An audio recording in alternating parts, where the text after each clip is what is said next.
goals, including net zero by 2050. However, because Canada's oil and gas production is so concentrated here in Alberta, the path to achieving net zero runs right through the province. And those oil and gas companies are jumping into action, investing in the technologies and the future fuels that we need to reduce emissions while maintaining a safe and reliable supply of energy.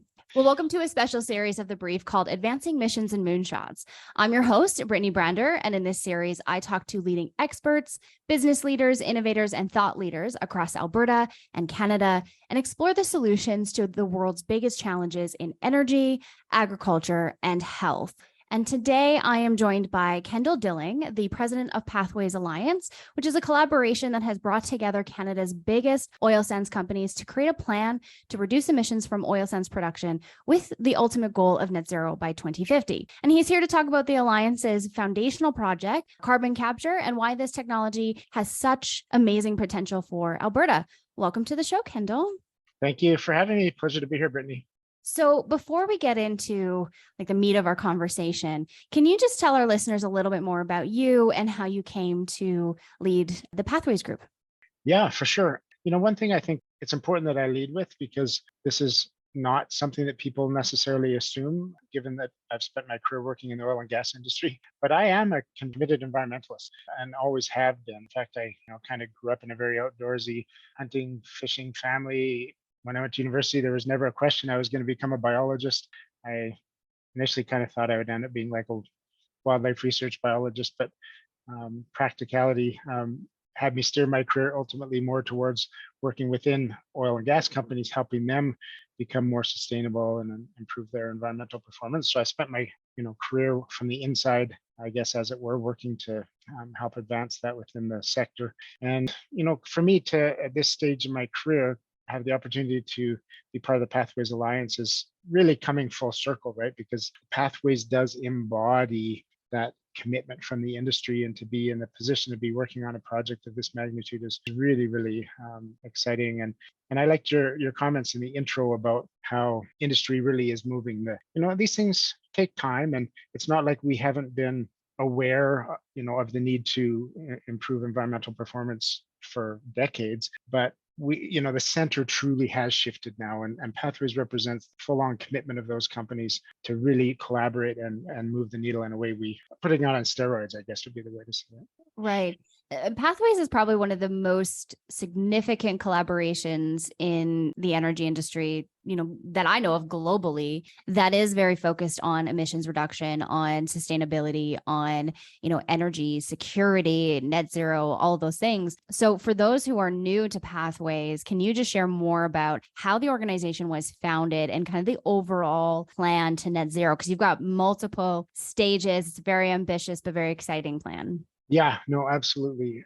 I think Pathways was born out of a recognition by all the companies that no one person, no one company, no one nation can do this on their own. This is truly a global challenge, and something that we have to collaborate on.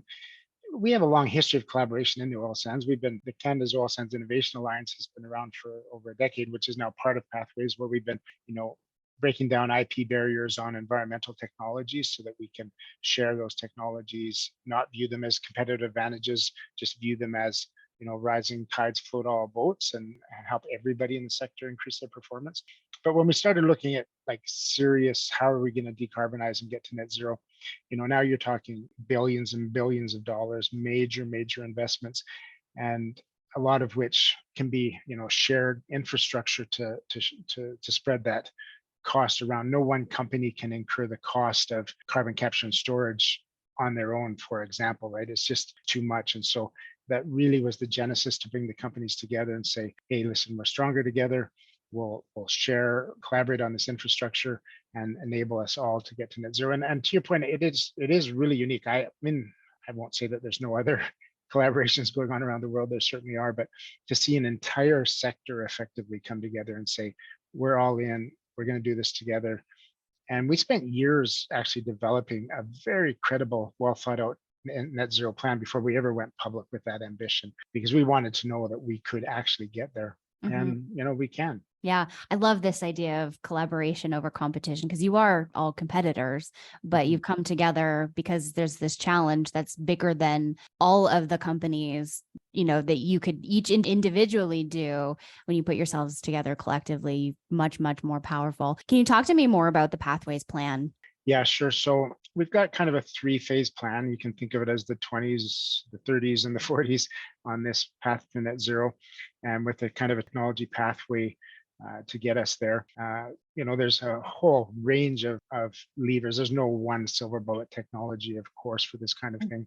Mhm. We'll talk more about carbon capture. Obviously, that's kind of the big near-term needle mover is carbon capture and storage, and I think there's a great story there. But we're also, really working hard on hydrogen and fuel switching and biofuels and potentially small modular reactors, other production methods. I mean, there's a whole energy efficiency, there's a whole suite of things that will ultimately be brought to bear on this challenge. That's why it's called Pathways, not Pathway, right? Exactly. Well said. So you submitted a piece to BCA's Missions and Moonshots series, and you talk about this confluence that the oil sands sector finds itself in when it comes to delivering energy that is, as I mentioned in my intro, is sustainable, but it's also reliable and secure and remains affordable.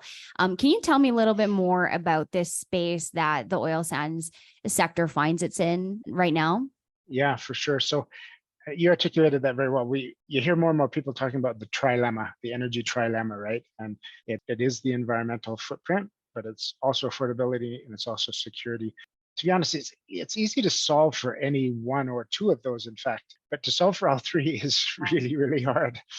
And that's exactly what we have to do, though. I mean, you just look at what's happened in Europe with reliance on Russian gas, and that, speaks to the importance of energy security and knowing that you can have energy from good, reliable democracies that support the kind of global outcomes we're looking for. So to think that, you can't, there's a certain reality that for some period of time, the world will continue to need oil and gas. Everyone's got their own crystal ball as to exactly how long that is going to last. But even, IEA's net zero 2050 scenario still shows significant oil consumption in 2050.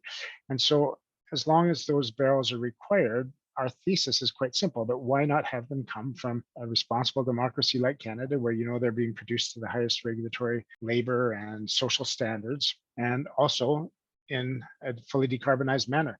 And to the extent that that oil market exists for some period of time, the world is better served by decarbonized barrels coming from a great reliable producer like Canada. So that's really where, our whole plan as Pathways is premised on that simple Mhm. thesis. And you said at the beginning that the solution right now in the kind of the medium term is carbon capture. And you've released this big goal into the universe, the world's longest carbon capture and storage line. Can you tell me a little bit more about the potential for carbon capture on a variety of fronts? There's emissions reduction, there's net zero, there's the future of oil sands and energy production and the value carbon capture can provide to the sector overall, but also for indigenous partnerships and reconciliation.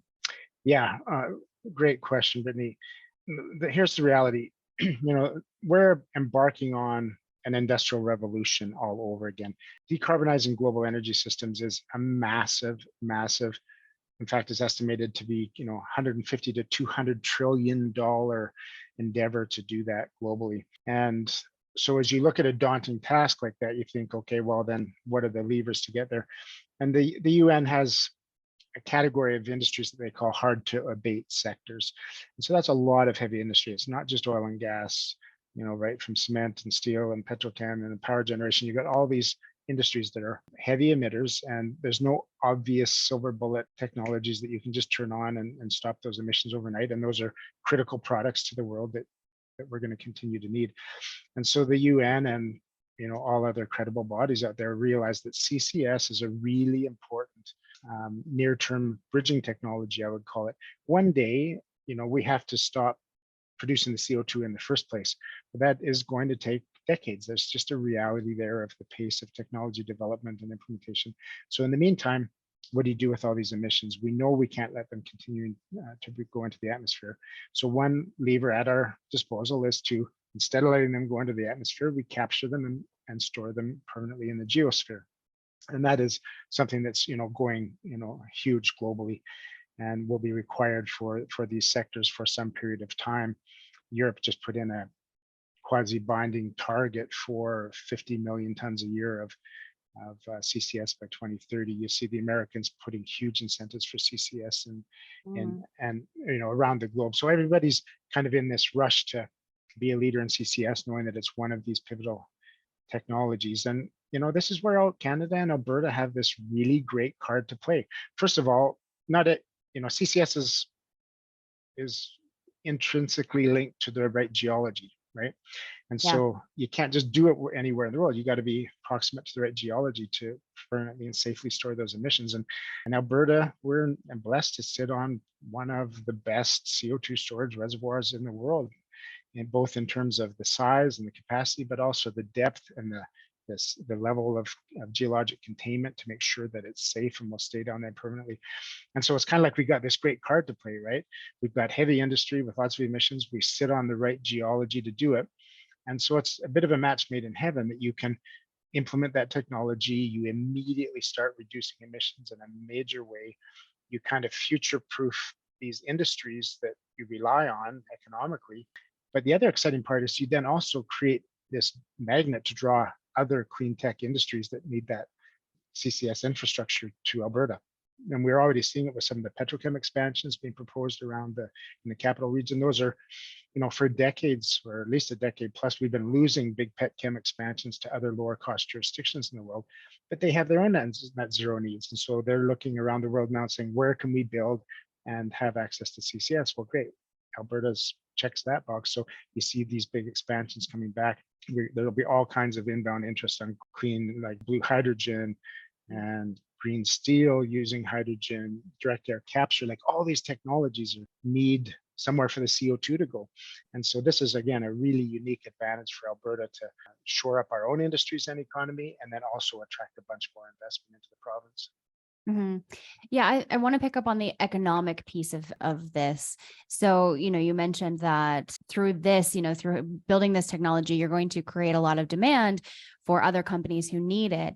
What else in terms of the economic potential and employment and maybe GDP that we might be able to realize, I guess, out of carbon capture? Yeah, so I think you're asking exactly the right strategic question that all Canadians and certainly those in policymaking positions need to be asking themselves is, okay, we're faced with this big energy transition. It's going to be very costly. How can we do that in a strategic way that becomes a competitive advantage? Yeah. As opposed to just a pure cost to the economy? And you look at what the Americans have done with the Inflation Reduction Act. That is industrial policy. No matter what name you want to put on it, that is pure industrial policy. And they see the change coming, and they're saying, we're going to lead the world in this. And as you become leaders in these technologies, there's going to be this 150 plus $1 trillion market globally for those technologies. And so the Americans have put their stake in the ground, and Canada has, a bona fide card to play in a number of areas. I think we can compete in CCS, we can compete in hydrogen, we can certainly compete in critical minerals. We have these endowment of resources that are going to be needed for this energy transition, LNG, I should add. And so I think that's, when you talk about the economics, that's how we need to be thinking about it, is how do we do this in a strategic way that this becomes a value add, not just a cost. And so CCS straight up, is expensive, right? It's well understood, proven technology, but these are big pots and pans and pipes and vessels that cost a lot of money. And so to implement that, you've got to have a plan for how you monetize value for that strategically. And attracting other industries to that infrastructure is certainly part of the equation. Selling those wares, that manufacturing, that expertise and intellectual capital to other countries who will need it and other industries who will need it is certainly a part of that equation. And we need to think of these as investments. Like, that's why the Americans have put up nearly $1 trillion to the IRA and other programs to incent industry to make this transition, is because they know it'll be paid back many-fold over. Like in our project is no different, right? This is going to be just our CCS project would be a $16 billion investment. And that's tons of jobs, tons of spin-off economic activity, and then you also sustain the one of the core contributors to your economy, which is oil sands, which can continue to create clean, decarbonized barrels for decades to come. And so that's really the lens we need to view this through, is not this is just expensive. It's this is an investment and will be paid back many times over in the future if we do it right. What do you see as the key barriers to really seeing the potential here? Let's call them the pragmatic barriers of major project development. Because I mean, this is a big project. Canada's track record on major infrastructure development in the last decade is not great. We've struggled to not great. Very slow. It's very unpredictable. Yeah. Not timely at all. So there's that element, the regulatory and getting to a social license and approval for these kind of things. And then if you get that, there's the very real challenges of supply chain and labor availability. So, our project alone would require 35,000 workers a year during construction over a multiple year construction period. And we're only one project in one sector, right? You've got these similar decarbonization activities happening in other sectors and other parts of the country, and we're all going to be ultimately competing for those same resources. So there are very much those pragmatic realities. But at a higher level, Brittany, I think we also have a challenge, frankly, just as Canadians broadly, in deciding what our future is going to look like and what are we going to support. Government has to make choices about what kind of technologies they're going to support. And of course, as the oil and gas industry, we think CCS is one that should be on that short list. And the fact that the feds put out an investment tax credit last spring and is a great indicator that they see that as a shared value. I think the province absolutely sees the value of CCS and is committed to that. But I think there is still a broad question out there. And again, this has to be all hands on deck. This isn't just industry, this isn't just government.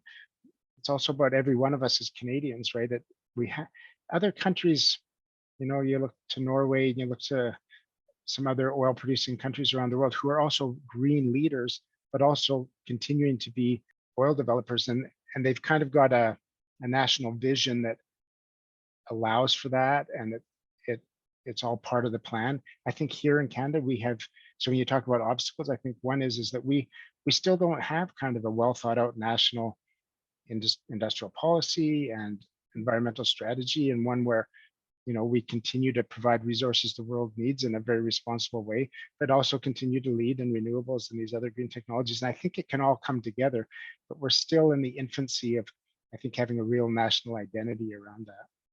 What do you think we would need to remove some of those obstacles? Could be a policy, investment, skills. What do you think what are some of those key needle movers do you think we need to implement?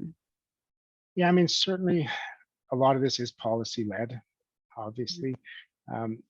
That said, that's not the reason we are committed to decarbonization as the oil sands industry. We're committed to decarbonization because A, it's the right thing to do. There's an environment, climate imperative to reduce emissions. B, the world has moved on, right? Like, we're not going to be able to get financing. We're not going to be able to get our operations insured. Like, everybody is demanding that we show that we can be, relevant in a low carbon future. That said, policy in a domestic sense kind of drives the economics of a lot of this. So it really is important that we have thoughtful, sensible policy that encourages this transition, but in a reasonable, balanced way that addresses the trilemma, that it's not all driven for one single outcome. We have to have this balanced approach. And I really do think we can get there and do that. But, like we both just acknowledged, our track record in the last decade in this country is that on these big projects, we can't seem to align all these interests. And we do have to have all parties at the table. You mentioned Indigenous earlier. I mean, I think decarbonization writ large is the instrument of economic reconciliation for Indigenous communities across Canada. There's going to be billions and billions and billions of dollars invested. These are environmentally driven investments, which is a key value to those communities. And a lot of it is going to happen on their traditional lands and territories. And so getting them engaged and also seeing the economic benefit of At the those table. investments is going to be so critical. And I think it's a huge win-win opportunity. So final question for you. If there's one insight or one takeaway or just one thing that you want people to know about the potential of carbon capture or about pathways, what is that one thing that you would want people to take away from this? Yeah, I would say the one thing is that we are all in this together.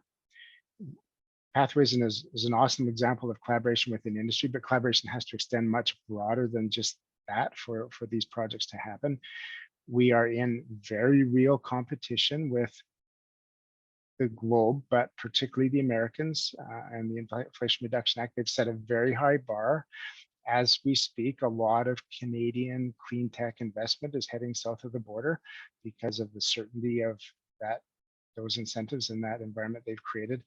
I think that's not lost on anybody up here, but yet we're still struggling to come up with a timely and decisive response to that.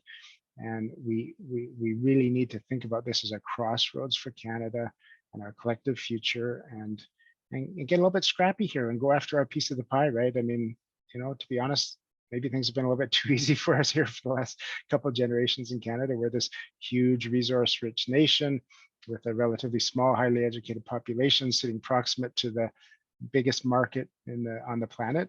Any first-year business student who did a SWOT analysis would say that's a pretty great opportunity, Canada, and you have to work pretty hard to mess that up. But now the rules are changing a bit. Now we've got to provide these resources in a new and low carbon context, and that's going to require some investment and some big projects and big steel in the ground to achieve that. And we've got to get out of our own way and allow that to happen and capture this value opportunity for the next several generations to come.